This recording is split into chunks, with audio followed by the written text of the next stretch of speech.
Existem mais de 5 bilhões de pessoas vivas na Terra atualmente, perto de 1/3 delas. Cerca de 1 bilhão e 600 milhões se identificariam como cristãs. Hoje em dia, a fé cristã está presente em cada continente e em toda a grande área geográfica do mundo, sob cerca de 20 mil correntes diferentes. Mas foi uma fé que a maioria das pessoas rejeitou na época em que nasceu aqui em Jerusalém há 2000 anos. Seu fundador foi morto e seus seguidores, que ficaram conhecidos como cristãos, foram periodicamente torturados e dizimados. O mais poderoso império político que o mundo jamais conheceu usou toda a sua vasta máquina política e legal num esforço estressante para suprimir esta fé poderosa e emergente e falhou. Nesta série de programas, nós conheceremos a Igreja Cristã em seu primeiro período, quando estava sendo atacada. Um período de quase 300 anos, até o Édito de Milão em 313, quando a Igreja finalmente recebeu um status legal. Esta é uma das histórias mais incríveis de que a humanidade teve conhecimento. Nós vamos examinar a fundação da Igreja e o modo como ela se desenvolveu, bem como as acusações levantadas contra ela, as perseguições que ameaçaram destruí-la e as histórias dos mártires que preferiram morrer a trair sua fé. E, finalmente, veremos a transição onde o cristianismo, no começo do século IV, transformou-se não só numa religião legalizada, bem como na fé oficial do Império Romano. Numa distribuição Reborn Video e versão Marshmallow São Paulo, a perseguição e o triunfo da Igreja Primitiva.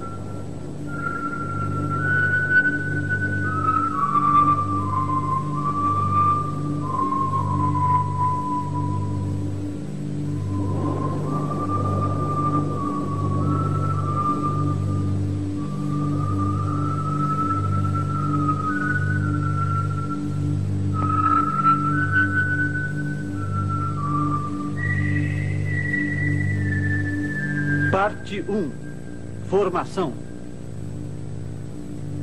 Oi, eu sou Russell. Conforme prosseguimos na série, você nos verá representando o papel dos principais personagens desta história, que cobre quase 300 anos. Olá, eu sou Jane. Eu acho que vocês encontrarão um drama impressionante. Uma história repleta de emoção, perigo e suspense. Ela se encaixa com as questões e problemas da vida encontrados em qualquer época. E eu sou Nigel. Nós seremos seus guias enquanto descobrimos como o cristianismo era muito antes de ter tudo aquilo que identificamos com a igreja de hoje em dia. Talvez um bom ponto de partida seria perguntar-nos: mas o que é mesmo a igreja? A igreja é realmente um prédio? Ela ainda seria uma igreja se tirássemos os inários e as bíblias. E se o órgão fosse retirado? E se tirássemos a pregação e as batinas do clero? A resposta para todas essas perguntas da Jane seria um sim imediato se você fosse um cristão vivendo no período do cristianismo que examinamos nestes programas. Os primeiros cristãos não tinham nada daquilo em que nós pensamos quando pensamos na igreja atual. Eles não tinham templos, eles não tinham diferentes denominações, nem editoras, nem uma grande burocracia e nem mesmo uma complexa hierarquia. Mesmo assim, eram a igreja. A igreja não era templos e sim pessoas. Eles só tinham duas coisas que nós consideramos da maior importância, na verdade insubstituíveis, que eram a fé e a comunhão. E ambas as coisas estavam concentradas naquele que tinham por fundador. O cristianismo começou com Jesus de Nazaré e o povo judeu do primeiro século na Palestina. Apesar de ninguém na história ter sido mais pintado por grandes artistas do que Jesus Cristo, nós realmente não temos nenhuma informação específica de como ele parecia. Em todo o Novo Testamento não há nenhuma pista de sua altura, forma ou qualquer outra característica física. Ainda assim, a questão que foi posta quando ele andou sobre a terra é a mesma questão que vem sendo posta até hoje. Quem é Jesus?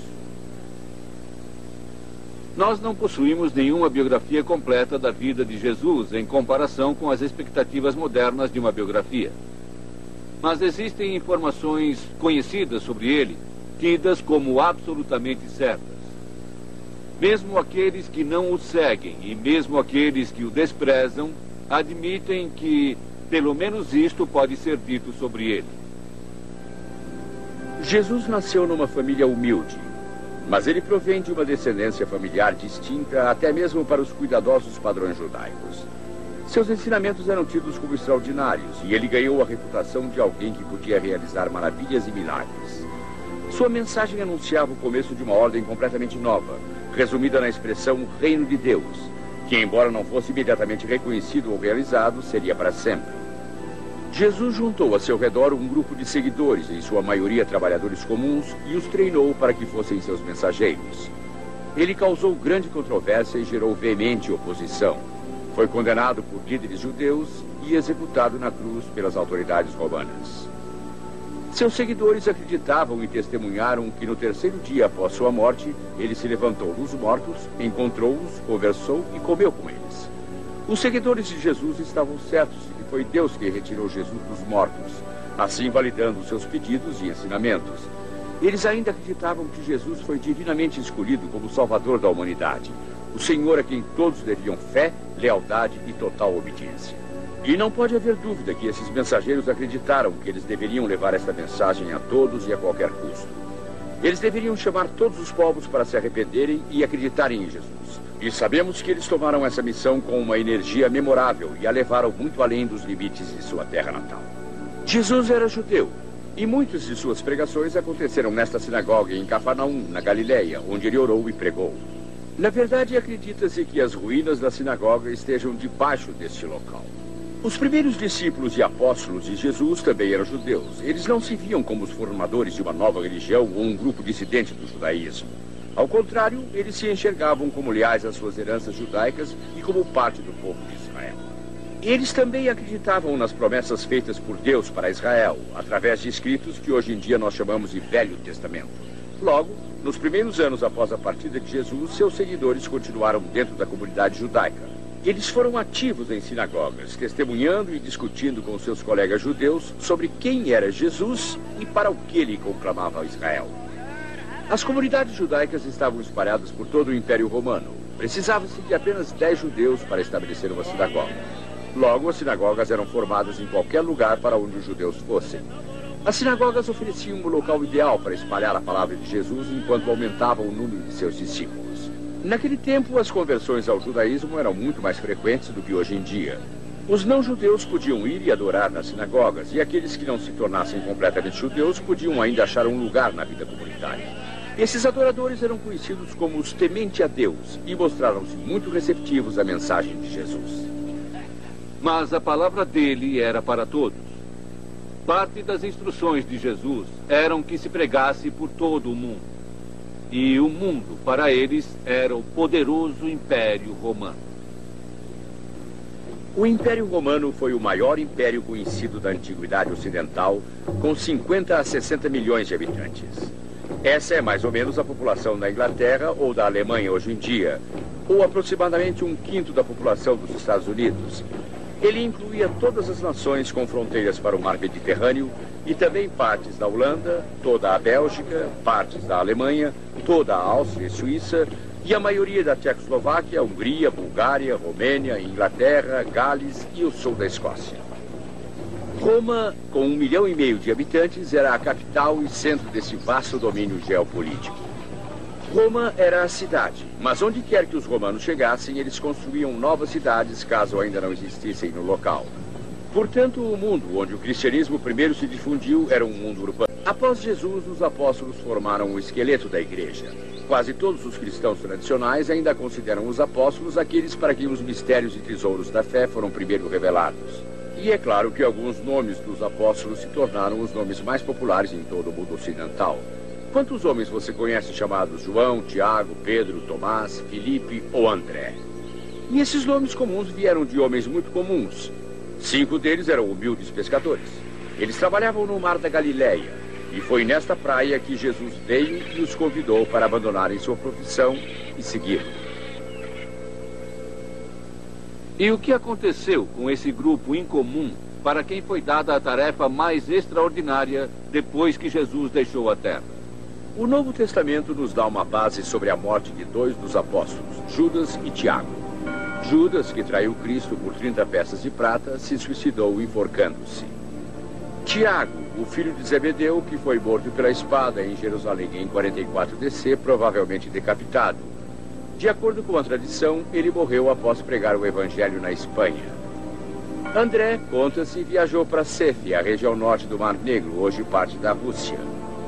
Mas seguramente ele pregou na Ásia Menor, hoje Turquia, e na Grécia, onde conta-se que foi crucificado.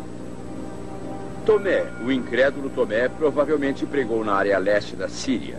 A tradição conta que ele pregou tão ao leste onde seria a Índia, e os velhos martomas cristãos o reverenciam como seu fundador. Filipe, pela tradição, pregou o evangelho em Hierápolis, na Ásia Menor, onde converteu a mulher do cônsul romano. Em retaliação, seu marido mandou prender Filipe e matou-o de forma cruel. Mateus, também chamado Levi, tem o crédito de ter escrito o evangelho que leva seu nome. Tradições diferentes o põem pregando em locais tão diferentes como Pérsia e Etiópia. A Bartolomeu também atribuíram-se várias viagens missionárias. Para a Índia com Tomé, de volta à Armênia e também para a Etiópia e para a Arábia Saudita. Existem várias versões de como ele encontrou a morte como mártir. Tiago, o filho de Alfeu, é um dos 3 Tiagos a quem o Novo Testamento se refere, e há certa confusão sobre quem é quem. Mas desse Tiago sabe-se que pregou na Síria, e o historiador judeu Joséfos diz que ele foi linchado e apedrejado até a morte. Simão o Zelote, assim conta a história, foi para a Pérsia e morreu por não querer se sacrificar ao Deus Sol. Matias foi o apóstolo escolhido para o lugar de Judas. A tradição o manda para a Síria com André e para a morte na fogueira. O apóstolo João é o único do grupo que acredita-se morreu de causas naturais na velhice. Ele foi o líder da igreja na área de Efésios e foi quem tomou conta de Maria, mãe de Jesus, em sua casa.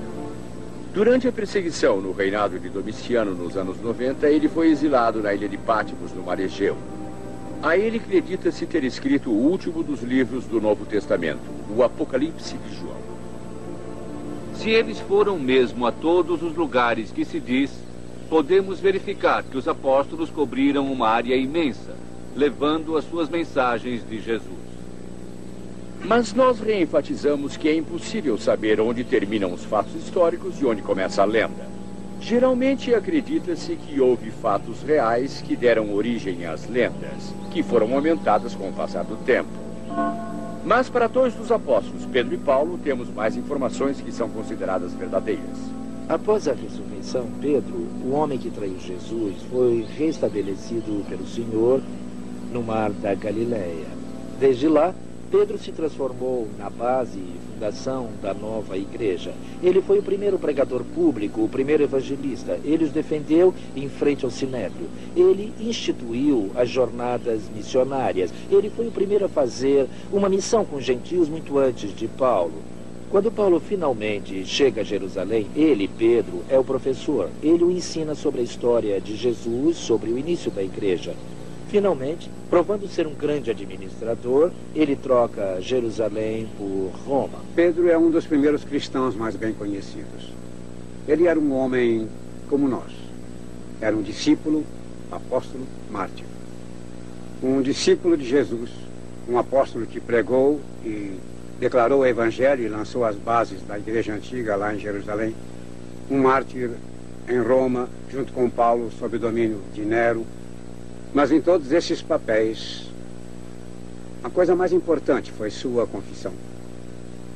Quando ele primeiro reconheceu em Jesus o Messias, o que foi prometido, quando ele declarou à Assembleia de Judeus na Páscoa e nos dias que se seguiram, a mesma mensagem de que Jesus seria mesmo o Cristo que tinha de vir, e quando ele morreu em Roma, fiel até o fim à sua confissão.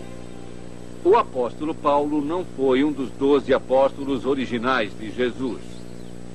Mas quase com certeza, ele foi o maior missionário de Jesus que já viveu.